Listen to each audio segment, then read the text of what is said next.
Morning kittens! Welcome to my bathroom. Today we are doing another Book Babble, and I'm going to be doing my skincare routine while I do this because I am needing to be somewhere and I'm saving time. So let's just jump in. So the duology that I'm talking about today, yes, I rated a series, but I binged the series, so I didn't feel like I could do an individual one because I didn't take enough time between them to actually think about them. It's a problem. The series that I read is Unearthed and Undying by Amy Kaufman and Megan Spooner. First up in my skincare routine is a oil cleanse, which I'm using this Rice Water Bright. I don't know if you can see that, but got it off Amazon. It's from the Face Shop. It's actually been really good. I've only used it a couple of times so far, but yeah. I'm gonna hurry and wash my face off screen with this product, and then I will come back while I'm doing the rest of my products. So actually, I am doing this step first, which is the oil cleanse, but then I need to wash my face with a regular cleanser. Yes, I realize that sounds crazy, but I'm doing the Korean skincare method. They have so many steps, and one of them is the double cleanse. So I'm using this. I don't know if it'll focus on it, but it is a low pH Good Morning Gel Cleanser by CosRX. So I'm gonna hurry and do that, and then I will be right back. All right, double cleanse done. Next step, I would normally use this. It is a sparkling lemon peeling gel from Secret Key. This is the exfoliation step. I don't do this every day. You don't need to do this every day. And I did it the other day, so I'm not gonna do it today, but just wanted to show you the product I use. So the next step in this process is toner, which I'm using Thayer's Facial Toner. It is the Cucumber Witch Hazel, and I love this, guys. It's amazing. So anyway, Unearthed, the first book in the series, introduces us to a world where humans have really screwed up the planet. Our only hope of saving humanity is in this broadcast that we have stumbled upon from a long dead alien race called the Undying, and they have left us instructions on how to get to their planet, as well as a map to get there, as well as a instruction manual on how to build a portal to get there. So it's kind of like Stargate in space. Well, Stargate is in space. I digress. This race of aliens is so advanced that one piece of their technology that is brought back powers an entire huge city like LA. Well, the book is about two main characters. We've got Mia, who is a scavenger, who is desperate to find some tech to take back to Earth because she needs it to get money for something very, very important. The other character is Jules, and he is a scholar slash archaeologist, and he is actually the son of the one who decoded the Undying's message, and his father believes that it's a trap. And so Jules is trying to prove his father correct. Oh, spoilers ahead, because I am doing two books at once, and I'm not going to censor myself. I'm not going to spoil everything, but spoilers. The first book was really good. It was kind of a mix of like Indiana Jones and Temple Run, and obviously it was in space, and it was freaking awesome. It was fast-paced, it was fun. I really liked the story itself. Second book, not so much. The first book had all of this like amazing things happening, and spoiler, at the very end, they're on an alien ship. That's a great place to start the second book. Well, they started the book on the spaceship and it was really awesome. then they go back to Earth. And it's kind of like a ground race to solve a problem, and teenagers biking across Europe. That's what the book was. Really bugged me. Oh, next up is an essence. I'm using Advanced Snail 96 Mucin Power Essence. It's like really disgusting feeling, but really satisfying at the same time. So anyway, while I was reading these two books, I stumbled upon a new rating system. Thank you, Lish, on Goodreads for introducing this to me. And how Lish does her reviews is by 10 categories. So, and each one is worth 10 points, leading up to 100-point possibility, and then it's broken out into stars by groups of 20. So, yeah, let's go ahead and just jump in because I'm halfway through my routine. So, first group, and I tried to find a happy medium for both books to give as an overall rating because I was rating two at once. So the first one was character strength. I really liked the dynamic between Jules and Mia in the first book, although they did seem to trust each other a little too quickly in some aspects. They held back just enough to make it a little bit more realistic. I love how fast-talking Mia was when the other scavenger group came upon them and like tried to kill them. And even though it did put her fragile truce with Jules on the line, it was actually really good. The second book is, again, spoilers, where we learned about the alien race, the Undying, and we're introduced to two members of that race. Yes, they're not extinct. And their names are Atlanta and Dex. And they were really strong characters. They had a mission, and I loved it. It was so good. And then they left the ship. That's when it got ruined. I loved their reaction when they first got to Earth. I love Atlanta's because she's like that strong, like mission-oriented. We're not taking the time to do anything, but she took the time to actually feel the breeze, and she was just amazed. And I really like that. Dex was a lot more likable than Atlanta, and that does not surprise me. But I found the dynamic between the two different couples to be really interesting because they were forced to pair up even though they have different goals, different missions, and it was just really cool how that could happen. In the second book, we got introduced to Jules's Jules's cousin, Neil.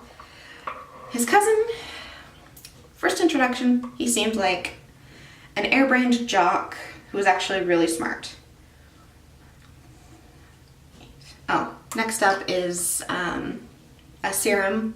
I'm using vitamin C serum by Lillian Naturals. Got this for Steal on Amazon. Neil he just seemed like a jock. Like a dumb jock, but who was very intelligent. And I'm glad I was wrong about my initial reaction to him, because he actually grew to be an interesting character. Yeah, he still was fun-loving and still, himself throughout the whole thing, but it wasn't as bad. Pacing. Pacing is where I struggled a little bit. The books went by very fast, but the first one was great. The second one, awesome. Dead. Awesome. That's like literally how it went. Not great. Plot strength. The first book's plot was actually really good. I mean, they go through the planet, they have to deal with this temple that has all these traps in it, left by the Undying, and it was actually really good. And then, second book, teenagers biking through Europe. Awesome. Yeah. Awesome. Again. I did enjoy The overall plot was actually interesting. I just wish that the authors would have focused on different aspects of the plot. Character growth. So I felt like the characters had pretty good growth, although the most of the growth was through Mia. During the climax of the second novel, she was faced with the same situation she was in the first novel, and she showed so much growth there. In the first book, she was so terrified. In the second book, she was going to do it. I'm not telling you what it was, but she was going to do it. And she didn't. And that was her choice rather than being forced to do it because of the situation, which was actually really cool. Next up in the skincare routine, by the way, is a sheet mask. I don't have time to do that this morning. I will do it later tonight. Yeah. Next up is my eye cream, which I'm just using. It's not going to focus. There we go. It focuses, sort of. Yeah. CeraVe eye repair cream. I don't know. It works. Dex in Atlanta probably changed the most. Well, I'm sorry, Atlanta probably changed the most because she was very mission-oriented in the very beginning. But then she ended up growing a lot as a character. Unfortunately, all of her growth happened off screen, for lack of a better term, because the epilogue of the book takes place 6 months after the end of the book. And all of her growth happened in that 6 months. We didn't see anything. Very annoying. Writing style. There wasn't much I can say about the writing style, mostly because it was pretty seamless considering it was written by 2 different authors. I think there was a little bit of disconnect in the second book, but after all, it was actually pretty seamless. There was a little disconnect because the first book was awesome. It was like this completely new thing. It was Temple Run and Indiana Jones and space and on a planet and, you know, dangers in a temple and all of this crap, and then teenagers biking through Europe. Yes. It was very disheartening for me because the first book had so much potential. It was awesome. Left us on a great cliffhanger, and then the second book was just a mediocre way of delivering the finale, honestly. Because the finale was freaking awesome. Which brings me to the next one. Ending. This is where I graded the series the most harshly. I mentioned before how the ending to the second book felt kind of rushed, or did I mention it? I don't know, but it was very rushed. I think that was my little thing. But anyway, I wish the book would, spoiler again. So there was a failed mission that humanity did in the it's before the first story actually even takes place, because we had screwed up the planet, so we had banded together as a planet and sent a mission called the Centauri mission off to, you know, outer space to try and make it to another Earth-like planet to repopulate and, you know, save the world. How does that even happen? Anyway, I wish the second book would have been more about the failed mission, because, spoiler, that's where Dex in Atlanta came from. And if the authors had spent more time on that rather than, you know, Europe, it would have been a lot more engaging. And honestly, I was bored through most of the middle of the second book. It is what it is. And I didn't want to be, but I was. So the first book got a great score. It got a 10. Second book didn't. Second book, yeah, no, that was bad. Okay. Second book's score was like so bad that it brought the overall score down to a 6. Yeah. Individuality. The first book was pretty unique when it comes to the books that I've read for sci-fi. The second book felt really trope heavy. Like they were trying too hard to make it a contemporary, but give it a twist, make it kind of interesting, and it just didn't work. For me, personally, it had a lot of lost potential. Entertainment-wise, I did enjoy the first book the most, of course. It was fast-paced, fun. Certain amount of sappy pining from the characters because it's YA and it's a romance, and so you gotta expect that. The second book was more of a chore to get through, but yeah. Relevance, we're killing our planet. In the book, they killed their planet. I mean, that's all you get. Thought-provoking. This is the final category. So the book was thought-provoking, but more so, I spent most of the second book and the next day, after I finished reading it, thinking about how I would have liked the story to unveil. Oh, by the way, that last step I did is a Soothing Aloe Vera Moisturizing Gel by Nature Republic. And this is the tub. It's like 90s hair gel almost, only it's very light and really meant for your skin. So yeah, we're down to my last step, which is my regular moisturizer with SPF. So it's a good point to wrap everything up. I feel like this has been very rambly and long. Sorry about that. So all in all, the book, I gave it a 74 out of 100 points, which brings this series to a total of 4 stars. And final grade, wasted potential, because it had so much going for it in the first book, and then it failed to deliver in the second one for me. So yeah, that is my book babble for the day.